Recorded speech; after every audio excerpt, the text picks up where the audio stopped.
Bonjour à tous, aujourd'hui donc vidéo exercice sur la théorie des groupes. Donc là on va parler des morphismes, plus précisément d'un morphisme d'un groupe vers lui-même. Donc qu'est-ce qu'on a? On a n, un entier naturel non nul, et f, une application qui va de R étoile dans R étoile, et qui a x associe la fonction, qui a x associe le nombre x puissance n. On va devoir montrer que f est un morphisme du groupe R étoile muni de la multiplication vers lui-même. Donc, pour rappel, qu'est-ce qu'un morphisme de groupe? Admettons soit j'ai un groupe quelconque muni de l'opération fois et G' un autre groupe quelconque muni de l'opération étoile. On dit que f est une application f, voilà, qui va de ce fameux groupe G dans G'. On dit que f est un morphisme de groupe si f vérifie cette relation. C'est-à-dire que si j'ai deux éléments de G, par exemple x, y, donc voilà, donc f de x fois y, parce que G c'est la multiplication, ça sera égal à f de x étoile f de y. Si f vérifie cette relation, alors f est un morphisme de groupe. Voilà. Donc on a x, y qui appartiennent à G, et on a f de x et f de y qui appartiennent à G'. Sauf que là, on nous demande de prouver que c'est un morphisme de groupe vers lui-même. Donc point vocabulaire, un morphisme de groupe d'un certain groupe vers lui-même, c'est ce qu'on appelle un endomorphisme. Endomorphisme, qui fait partie des quelques morphismes usuels, on va dire. Donc l'endomorphisme, c'est tout simplement lorsqu'on a un morphisme de groupe, sauf que ce morphisme, il part d'un certain groupe vers lui-même, en fait, qui est un autre groupe, mais semblable, égal. Et dans ce cas-là, par exemple, là, on aurait G vers G, et là, on aurait f de x fois y qui est égal à f de x fois f de y. Passons donc à l'exercice. Donc, comment on va démontrer ça, que f est un morphisme? On va tout simplement vérifier si f vérifie la propriété d'un morphisme de groupe. Donc, on va juste prendre deux éléments de notre ensemble de départ, donc R étoile. Donc, on va prendre x, y, appartenant à R étoile, croix R étoile, voilà. J'aurais pu écrire R étoile carré. Voilà. Donc, ça veut dire que si je prends maintenant, du coup, f de x fois f de y. Je vais mettre un petit point pour pas qu'on confonde. Donc, f de x fois f de y. Donc, ça, c'est l'opération du groupe R étoile, donc c'est l'opération fois. Ça va me donner quoi? Ça va me donner x fois y, le tout à la puissance n. Ok. Mais qu'est-ce que x fois y à la puissance n donne? On sait que R étoile, c'est un groupe commutatif, abélien. Ce qui fait que j'aurai aucun problème à distribuer normalement le n sur mon produit. Donc ça va tout simplement me donner x puissance n fois y puissance n. Il n'y a aucun problème. Qu'est-ce que c'est x puissance n fois y puissance n? D'après la définition de f, c'est tout simplement f de x fois f de y. Donc on a bien l'égalité f de x fois y est égal à f de x fois f de y. C'est donc bien un morphisme de groupe. Et même plus, c'est un endomorphisme de groupe. Parce qu'on est parti d'un certain groupe avec l'opération fois vers un autre groupe avec l'opération fois, et ceci donne un morphisme. Donc on en déduit que f est un endomorphisme du groupe R étoile muni de l'opération fois. Voilà. Donc première étape validée. Quand on a un morphisme, une application, on cherche toujours ce qu'on appelle son image et son noyau. Alors qu'est-ce que l'image d'une application? Alors comme vous pouvez le voir, notre application elle va de R étoile vers R étoile. Donc on sait que toutes les valeurs que va prendre f se situent dans l'ensemble R étoile. Après, est-ce que toutes ces valeurs atteindront toutes les valeurs d'air étoile? Peut-être pas. Donc en fait, ce qui se passe, c'est que l'image de f, par définition, que je vais noter comme ça, l'im de f, qui est un ensemble, il est inclus dans l'ensemble d'arrivée, qui en l'occurrence est R étoile. Donc il se peut que l'image de f soit égale à R étoile. Mais dans le cas général, l'im de f est contenu dans R étoile. Ça peut être un ensemble plus petit, contenu dans notre ensemble d'arrivée. Il ne faut pas confondre ensemble des images et ensemble d'arrivée. C'est deux choses complètement différentes. Là, par exemple, j'aurais pu mettre que l'ensemble d'arrivée, c'est C. Mais je sais pertinemment que si je rentre des valeurs réelles dans ma fonction, un réel à la puissance n, ça ne va jamais me renvoyer un complexe. Enfin, un complexe dans le sens où il y aura des termes avec la constante imaginaire i. Donc, en fait, le domaine d'arrivée, on peut le restreindre à ce qu'on appelle le domaine d'image, dans ce cas-là. C'est-à-dire l'ensemble où il y aura exactement tous les éléments que prendra f. Voilà. Donc maintenant, comment on va trouver? Alors, conventionnellement, on peut passer par la recherche du noyau pour trouver l'image. Alors, qu'est-ce que le noyau? Qu'est-ce que le noyau? Alors, en théorie des groupes et en algèbre linéaire, le noyau, déjà, on note ker. Ker. Donc, le ker d'une application, c'est tout simplement l'ensemble des éléments, on va dire x, appartenant à un certain groupe de départ, on va dire R, voilà, R étoile, tel que, si j'applique cette fonction à cet élément, ça me renverra l'élément neutre de mon ensemble d'arrivée. Donc mon ensemble d'arrivée, mon groupe d'arrivée, c'est R étoile fois. Donc l'élément neutre pour la multiplication, c'est 1. Donc 1. Même pour être encore plus précis, je pourrais mettre R étoile. Mais bon, comme là c'est le même ensemble, c'est pas vraiment... Donc tout simplement, le noyau, en algèbre linéaire par exemple, on peut le représenter comme ça, avec des diagrammes de Venn. Là, si j'ai deux ensembles, voilà, avec des éléments, que j'ai une application f ici, donc qui fait un certain nombre de trucs, ça s'appelle une application surjective, injective, voilà. Donc, par définition, le noyau d'une application, donc c'est un ensemble, hein, il y aura toujours dans cet ensemble l'élément neutre de l'ensemble de départ. Donc l'élément neutre, on va dire que là c'est R étoile, là c'est R étoile, donc avec la multiplication bien sûr. Donc là, admettons que ce point ici, ça soit 1. Bah alors, normalement, ça devra forcément, si c'est un morphisme, bien sûr, renvoyer à 1, ici, dans l'application. C'est obligatoire. Bien sûr, le noyau, il peut être constitué de plusieurs éléments. Il peut être constitué d'un autre élément qui renvoie lui aussi l'élément neutre.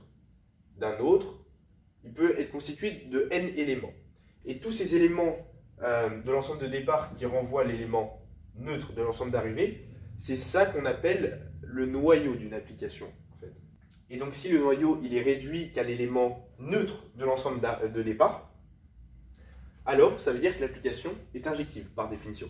Donc si j'ai ker de f, donc le noyau d'une application qui est égal à l'élément neutre d'un certain ensemble, ça implique l'application f injective. Voilà. Et par ailleurs, je ne l'ai pas précisé, mais si j'ai l'image de f qui est égale à l'ensemble d'arrivées stipulées dans l'énoncé, voilà, ça implique que f est surjective. F surjective. Voilà. Donc là, on voit quand même des notions d'injectivité, de surjectivité. On dit facilement que si on trouve que l'image de f est égale à l'ensemble d'arrivée et en même temps qu'on trouve que le noyau est réduit à l'élément neutre de l'ensemble de départ, on aura du coup une application bijective. Voilà. Donc ça, c'est les propriétés sur l'image et le noyau. Maintenant, intéressons-nous à notre exercice. Donc j'aurai ker de f, qui est le noyau de l'application, qui sera égal donc à l'ensemble des x appartenant à R étoile, tel que f de x est égal à l'élément neutre de l'ensemble d'arrivée. Donc l'élément neutre, pour la multiplication, c'est 1. Donc, je vais devoir résoudre simplement l'équation f de x égale 1, pour trouver tous les x qui vérifient ça, justement. Donc ça, c'est équivalent à dire que x puissance n égale à 1. Voilà. Comment on va résoudre ça? On va devoir faire une petite disjonction de cas. Parce que vous remarquerez que dans le cas des polynômes, il y a beaucoup de points communs, mais aussi beaucoup de points de divergence entre les polynômes de puissance paire et de puissance impaire. Ils agissent sur plein de points assez différemment. Admettons, du coup, par propriété de l'exposant, que j'ai n paires. Donc, si n est pair, ça implique quoi? Si n est pair, ça veut dire que x puissance n, donc ça veut dire que x peut être égal à plus ou moins racine énième de 1, c'est-à-dire plus ou moins 1. Pourquoi? Parce que en fait, que je rende 1 ou moins 1, si la puissance est paire, ça me renverra 1, dû à la parité de l'exposant. Donc du coup, ça veut dire que si n est pair, j'aurai tiers de f qui est égal à moins 1, 1. Donc on voit par ailleurs que l'application là, si vous avez bien écouté, n'est pas injective, parce qu'elle n'est pas réduite à l'élément neutre de départ, il y a le moins 1 qui s'est ajouté. Donc ça traduit que la fonction f, si x puissance n est pair, n'est pas injective sur R étoile. Je précise bien sur R étoile. Maintenant, autre disjonction de cas, si n est impair. Là, si n est impair, ça veut dire que x puissance n égale à 1 implique x est égal à 1. Ou à racine énième de 1, donc 1. Pourquoi? Si j'ai une puissance impaire et que j'ai par exemple moins 1 au cube, ça va me donner moins 1. Parce que la puissance impaire n'annule pas le signe moins. Voilà. Donc si n est pair, cette fois on aura un noyau de l'application qui sera égal à 1. Et cette fois, le noyau il est réduit à l'élément neutre de l'ensemble de départ. Donc pour tous les polynômes de degré pair, de degré impair, l'application donc f qui a x associé x puissance n est une application injective. Voilà. Donc maintenant je peux en déduire l'image de l'application. Dans le premier cas, donc je vais mettre ici, c'est un peu désordonné. Donc dans le premier cas, si tiers de f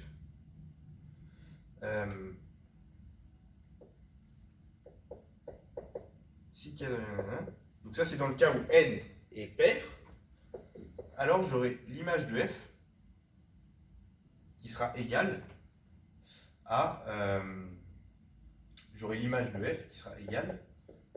à R étoile plus. Pourquoi? Prenez n'importe quel exemple, prenez x puissance 6, prenez x puissance 8, x puissance x au carré. Vous voyez bien que tous ces polynômes, pour quelques valeurs que je rentre dans l'argument, ça ne me donnera jamais un nombre négatif. Donc, l'image d'une fonction x puissance n avec n impair sera R étoile plus. Il n'existe pas, du moins si je rentre un nombre réel, d'image négative pour un polynôme de degré, un monôme de degré pair, donc x puissance 10 par exemple. En revanche, du coup, si tiers de f, donc ça c'est dans le cas des applications avec un n impair. D'ailleurs, j'ai oublié de marquer impair, là, voilà. Alors, donc ça c'est réduit à 1. Donc là, on voit que de manière générale, et c'est là où ça confirme ce qu'on a pu voir un peu plus tôt dans l'année avec les fonctions réciproques, on voit que les polynômes, donc les fonctions, si je vous trace le graphe de x carré, voilà. Bon, normalement, il n'y a pas de racine, hein. J'ai mal dessiné, mais bref. La seule racine, c'est 0, et c'est jamais négatif. On voit que là, si je m'intéresse à R entier, on voit que x carré ne fait pas de bijection. Donc on a vu que l'image, si j'ai mon application qui a f de x associé x puissance n avec un n pair, est égale à r étoile plus, c'est-à-dire que c'est plus petit que r étoile, parce qu'on a restreint au positif. Donc l'application n'est pas surjective. Mais on a aussi vu que le noyau n'est pas réduit à l'élément neutre de l'ensemble de départ. Donc on a aussi vu que l'application n'est pas injective. Ce qui traduit par ailleurs que l'application sur tout R, avec un n pair, x puissance n, n'est pas bijective. Voilà. Et à l'inverse, si j'ai un n pair, on a vu que le noyau, il est réduit à l'élément neutre de l'ensemble de départ. L'image de f, ça sera égal à R étoile. Pourquoi étoile? Parce que c'est l'ensemble qu'on nous demande à la base. Et si je prends vraiment rigoureusement x au cube, ça va de R dans R. Et on voit très bien que là, elle prend des valeurs négatives, positives, tout ça. Donc, l'image de l'application f avec un n impair est égale à l'ensemble d'arrivées. Ce qui signifie que f est surjective, dans le cas où n est impair. Et en même temps, son noyau est réduit à l'élément neutre. Donc, pour toute application, ce qu'on peut déduire, c'est que pour toute application, je vais dire à l'oral, pour toute application f qui a x associe x puissance n avec n impair, on a que cette application fait une bijection sur R étoile. Voilà. Donc les résultats qu'on a trouvés, c'est celui-là. Ça, c'est la première question. F est bien un endomorphisme. On a fait une disjonction de cas avec le noyau potentiel, les noyaux potentiels et les images potentielles de F en fonction de la parité de n. Et on a vu quelques propriétés. Donc c'est la fin de cet exercice. En fait là je me suis concentré beaucoup sur le cours plutôt que sur la résolution de l'exercice. Parce que c'est la première vidéo que je fais sur ça et j'ai envie de bien introduire chaque objet que j'étudie. Donc là c'était un exemple assez simple, quoique il fallait quand même faire cette petite disjonction de cas à la fin pour trouver le noyau. Mais ce que j'aime bien avec cet exercice, c'est que ça démontre plusieurs propriétés qu'on prenait comme acquis avant, par exemple. Comme quoi les fonctions, les polynômes impairs, ils sont bijectifs sur R, alors que les polynômes pairs, ils ne le sont pas. Et quand je dis polynôme, je dis monôme. Et donc, je ferai peut-être un exercice qui se concentrera sur l'exponentiel et le logarithme, parce que là, pour le coup, c'est vraiment parlant des propriétés qu'on a apprises sur ces fonctions. L'étude à travers des groupes de ces fonctions, de ces applications, est vraiment intéressante. Donc voilà, fin de vidéo. Si j'ai pas été assez clair, mettez un commentaire, posez-moi une question, j'y répondrai avec grand plaisir.